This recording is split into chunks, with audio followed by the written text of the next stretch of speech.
ijazahnya saya pegang gitu loh. Bapak pegang ijazah? Kenapa? Tetapi saya tidak menyampaikan kepada publik ijazah itu karena yang pertama ada aduan ke Barreskrim. Yang kedua, saya dituduh ijazah saya palsu. Artinya yang menuduh itu yang harus membuktikan.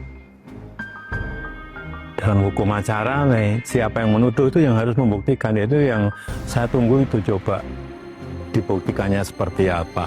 Dan itu akan lebih baik kalau pembuktiannya itu di pengadilan. Sehingga betul-betul akan kelihatan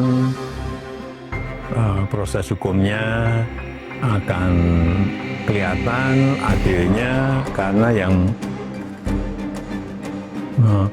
memutuskan adalah di pengadilan. Karena yang membuat ijazah saya sudah menyampaikan asli masih tidak dipercaya gimana. Dan yang saya lihat ini memang ada agenda besar politik, ada operasi politik yang... Saya prihatin, sedih kepada seluruh masyarakat. Harus siap suatu saat ijazah ini memang benar-benar tidak pernah muncul di hadapan publik, baik itu langsung ataupun lewat tangan, karena pengadilan tidak akan pernah ada. Itu skenario terbuka. Tidak akan ada pengadilan. Tidak akan pernah ada sidang pengadilan untuk menunjukkan ijazah Jokowi. Jadi dengan tidak adanya pengadilan, tidak ada tekanan pada Pak Jokowi untuk membuka. Ya, dan kasus ini akan menjadi legacy yang akan kita wariskan kepada anak cucu. Dan mohon maaf, Artinya kan sebetulnya itu buruk buat Pak Jokowi kan? bukan hanya buat Pak Jokowi, buat kita semua. Memangnya itu ijazah pribadi Joko Widodo? Itu kan ijazah yang digunakan untuk dia menjadi presiden 2 periode. Iya. Digunakan untuk menjadi kepala daerah 2 daerah, DKI Jakarta dan Solo. Dan sebelum itu terjadi, saya mohon maaf kepada seluruh rakyat Indonesia. Jika memang skenario ini benar-benar terjadi, kita harus berbesar hati bahwa inilah negeri kita. Bismillahirrahmanirrahim. Assalamualaikum warahmatullahi wabarakatuh. Hamdan wa syukran lillah, salatu wa salaman ala rasulillah, Sayyidina Maulana Muhammad ibn Abdullah wa ala alihi wa sahbihi wa mawala, amma ba'd. Puji syukur kita panjatkan kehadirat Allah, salat dan salam kita hadiahkan kepada baginda Nabi besar Muhammad sallallahu alaihi wasallam dengan mengucapkan Allahumma shalli ala Sayyidina Muhammad wa ala ali Sayyidina Muhammad. Assalamualaikum ya Rasulullah. Teman-teman sekalian, kita sudah mengikuti perjalanan kasus dari Bapak Presiden ke-7 kita, yaitu Bapak Joko Widodo. Dulu dipersoalkan isu-isu ijazah ini bermula dari tahun 2014. Saat beliau mencalonkan diri sebagai Presiden Republik Indonesia. Sampai bergulir terus-menerus sampai dengan detik ini. Ijazah itu belum selesai. Ya, persoalan ijazah itu sampai dengan detik ini pun belum selesai. Isu-isu yang lain, ya, yang tidak kalah viralnya pun tenggelam karena kasus ijazah Bapak Presiden Joko Widodo. Ya, banyak persoalan-persoalan yang terjadi ketika orang-orang itu ya ingin melaporkan ijazah Bapak Jokowi. Baik itu ijazah SMP-nya, ijazah SMA-nya, bahkan ijazah S1-nya. Lantas, mengapa sih Bapak Presiden Jokowi, mantan ya? Kalau presiden oke lah, beliau punya power, punya kekuatan. Mengapa Bapak Jokowi, Joko Widodo ini, mantan Presiden ke-7 Republik Indonesia ini, sulit sekali ingin ditersangkakan oleh atau dijadikan sebagai terpidana atau lebih kecilnya lagi tersangka oleh orang-orang yang ingin melaporkan beliau. Mengapa? Kalau kita lihat beberapa track record, misalnya perjalanan beliau ketika beliau menjadi presiden, kan ada yang mengatakan, beberapa pengamat mengatakan beliau ini seperti orang yang mengendarai kendaraan yang dia ingin belok ke kanan tapi sennya ke kiri. Artinya apa? Tidak konsisten, tidak sesuai dengan yang diomongkan dengan yang dikerjakan. Ya, antara omongan dengan yang dikerjakan itu tidak sesuai. Kata orang. Apakah benar? Ya. Kalau kita lihat perjalanan beliau menjadi kepala negara selama 10 tahun ini, di antara kebohongan-kebohongan beliau itulah yang menyebabkan masyarakat yang kritis, ya, ataupun mantan-mantan pejabat, orang-orang hebat di negeri ini juga banyak mempertanyakan kredibilitas beliau. Kemudian, ya, kalau kita lihat di beberapa kasus misalnya, beberapa menteri dahulunya misalnya, seperti yang terjadi di beberapa kasus misalnya, ya, kasus ini terus merebak, ya. Kasus ijazah palsu Jokowi ini terus merebak. Akan tetapi misalnya beberapa kasus yang melibatkan orang lain, di antaranya menteri-menteri yang dahulu, ya, menjadi menteri dari Bapak Presiden Joko Widodo. Misalnya dulu Menteri Nadiem Makarim, ya, atau Menteri Pendidikan, ya. Ketika beliau itu ditersangkakan, kemudian beliau disidangkan, beliau menyebutkan nama Bapak Presiden Jokowi. Apakah Anda dengar bahwa mengimpor gula 200.000 ton itu pun adalah bagian dari instruksi Jokowi? Saya rasa benar. Saya rasa iya. Ya. Bapak Irjen Pol kenapa nggak protes? Kenapa hanya Tom Lembong yang jadi terdakwa? Kenapa nggak Pak Jokowi? Kan dia yang kasih instruksi. Bapak nggak usah takut. Saya membela Lembong walaupun dia bermusuhan dengan saya karena saya pengacaranya Prabowo 25 tahun loh. Dia bayar gua banyak banget. Jadi saya apa adanya saya ngomong. Tapi saya membela Tom Lembong karena suara hati. Hati nurani saya masih ada walaupun pengacara itu sudah sedikit suara hati. Oke? Jadi Bapak mengatakan bahwa impor gula 200.000 ton itu memang masih terkait dengan perintah Jokowi, begitu ya? Betul. Dan dia tidak jadi terdakwa di sini. Sini ya negara kita ini ya. Ya. Saya udah mulai tobat sebenarnya. Saya 43 tahun jadi pengacara. Saya juga nakal, tapi kadang juga sedih kalau kelewatan begini. Pak Nadiem, anggarannya diperbesar. Nggak apa-apa, dimulai tahun ini, nanti kan sudah ganti presiden. Tapi dimulai dulu yang gede, jadi presiden yang akan datang pasti mau tidak mau melanjutkan.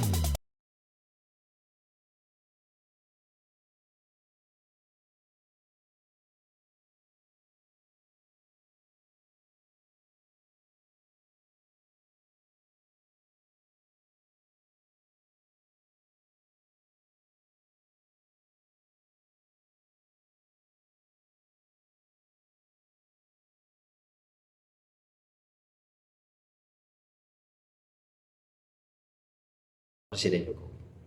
Kemudian sebelumnya juga ada Tom Lembong, ya, Presiden, itu menteri juga, ya.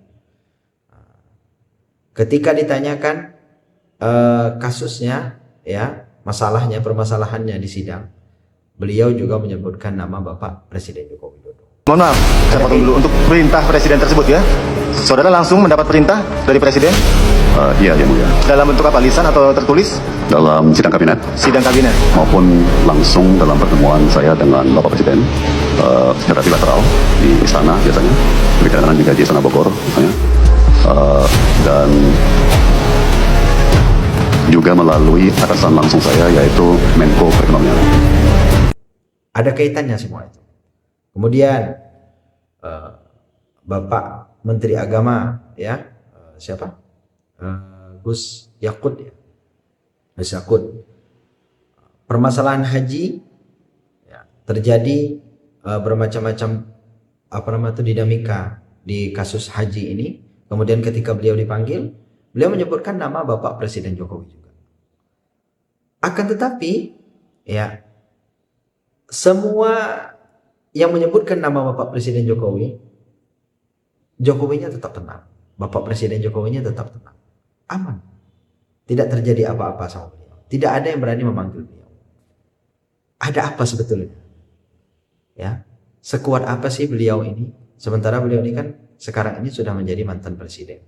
Apakah ada peran anaknya?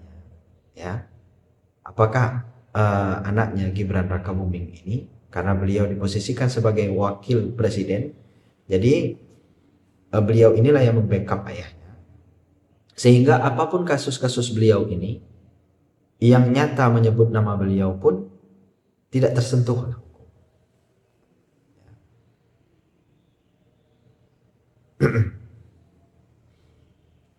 Dalam hal lain yang sekarang ini terus bergulir ya dari 2014 itu masalah ijazah. Terus pokoknya.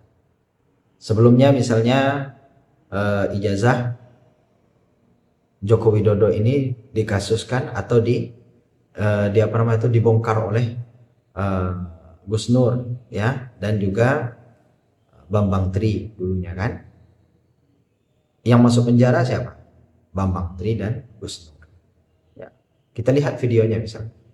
Ya, kita lihat videonya itu ketika Bambang Tri itu meledak-ledak, dia menjelaskan bahwa Jokowi itu tidak lulus dan segala macamnya itu ya. Beliau memang mempermasalahkannya di SMA dan SMP. Nah, begitupun juga dengan Gus Nur. Gus Nur itu ketika itu ingin mengundang Bapak Bambang Tri ini untuk ikut podcast, kemudian bertanya dan segala macamnya. Akhirnya pada akhirnya mengajak untuk mubahalah ya. Mubahalah itu sumpah Al-Quran, Quran di atas kepala, bahwa Bambang Tri ini benar-benar mengakui bahwa ijazah Jokowi itu ijazah palsu, dan pada akhirnya dua-duanya masuk penjara. Semua ijazah dia palsu. Ijazah SMA dia itu hasil nyuri dari orang yang namanya Joko Wahyudi. Nomor induknya 008, nomor seri ijazahnya 0081112. Itu punyanya Joko Wahyudi. Cek ke sekolahan, kalau nggak punyanya Joko Wahyudi, tembak kepala saya. Lapor ke polisi, tiba-tiba saya ditangkap, diadili secara gelap, ya toh, divonis 3 tahun, ya toh, dan saya masuk penjara 2,5 tahun. Saya pulang, Pak. Keluarga saya sudah dihancurkan, istri saya sudah dihamili, KTP saya dibuang, diganti, saya nggak punya identitas. Sugi Nur Raharja dan Bambang Trimulyono, 2 orang terdakwa dalam kasus ujaran kebencian terkait tuduhan ijazah palsu terhadap Presiden Joko Widodo, divonis 6 tahun penjara oleh Majelis Hakim Pengadilan Negeri Surakarta, Jawa Tengah, Selasa 18 April 2023. Vonis ini lebih ringan dari tuntutan Jaksa Penuntut Umum JPU yang menuntut keduanya 10 tahun penjara. Keduanya dinyatakan. Nah sekarang ini orang lebih hebat, lebih kuat lagi dibandingkan Gus Nur dan Bambang Tri. Roy Suryo, Rismon, Dr. Tifa. Ini kan orang-orang hebat di negeri ini ya. Aktivis, beliau ini intelektual, orang cerdas semuanya. Ya. Dan memang beliau-beliau ini adalah pakar di telematika ya, ahli forensik. Dan yang satu lagi dokter ya, ahli dari bidang kesehatan. Beliau-beliau ini orang-orang hebat. Akankah beliau ini setelah menjadi tersangka sekarang sudah ditetapkan menjadi tersangka. Nah, pentersangkaan beliau bertiga ini akankah berujung kepada bui atau masuk penjara? Nah, ini sekarang yang masih dipertanyakan sekarang ya. Ya, kalau kita lihat ya, dulu di zaman Bambang Tri membongkar kasus ijazah Jokowi ini, tidak serumit sekarang ini ya, pembongkaran pembongkaran bukti-bukti yang dilemparkan oleh tim Roy Suryo CS ini sebetulnya lebih terlihat valid dibandingkan dulu yang di zaman Bambang Tri ya. Lebih tidak valid. Karena apa? Karena memang mengarah kepada pokok utama permasalahan. Di situ ada yang diteliti itu ijazah langsung Jokowi yang didapatkan dari Dian Sandi. Kan? Kemudian skripsi Jokowi ya, kemudian diteliti di situ, tidak ada tanda tangan daripada rektor pengujinya. Yang nama penguji itu kan mesti ada tanda tangannya, walaupun itu kan dicetak 3 kan. Kalau kita kuliah kan, itu dicetak 3 ya, 1 untuk kita, 1 untuk satunya lagi untuk diletakkan di perpustakaan ya, untuk dibaca untuk umum. Nah, satunya lagi diberikan kepada fakultas kita. Kan seperti itu tuh. Ya, jadi 3, 1 untuk kita, 1 untuk perpustakaan, yang 1 lagi untuk fakultas kita di mana kita belajar. Nah, skripsi yang lain semuanya ada. Sementara skripsinya Jokowi itu ditahan. Ya, seolah-olah tidak terlihat di situ.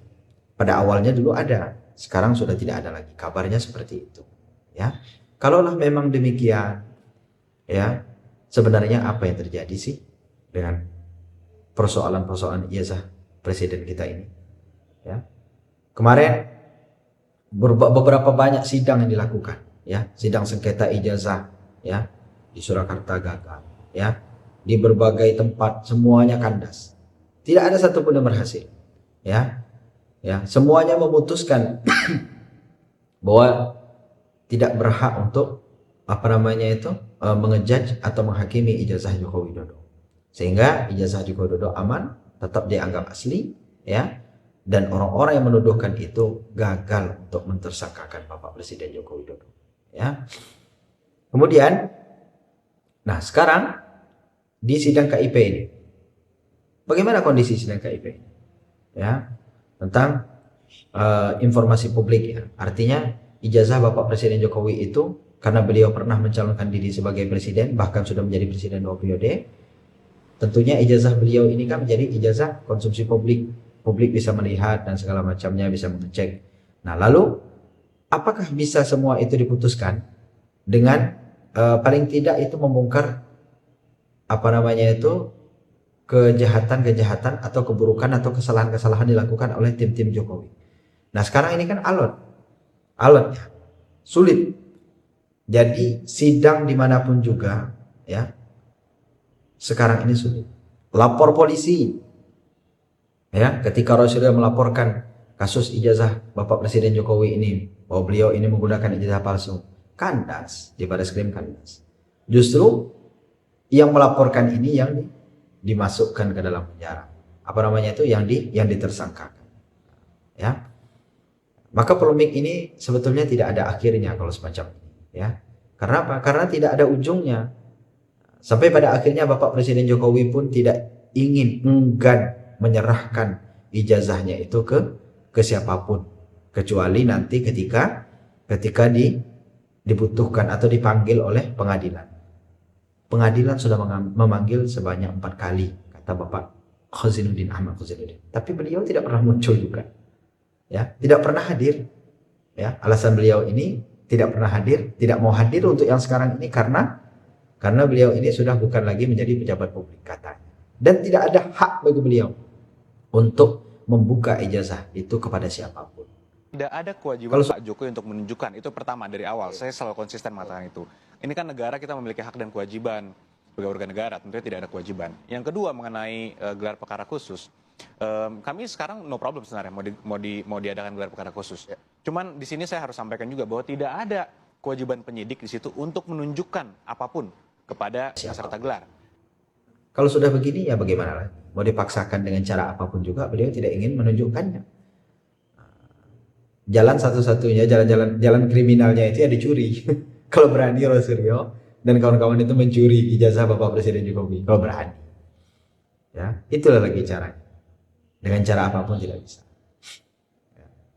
Ya kita tunggu saja, apapun hasilnya, semoga yang terbaik untuk kedua belah pihak. Kita tidak ingin juga Bapak Presiden kita, ya kan, selalu direndah-rendahkan. Kalau memang derajat beliau ini tinggi, tinggikan. Ya, kalau mungkin memang ada permasalahan-permasalahan semacam itu, ya bagaimana penyelesaian terbaik?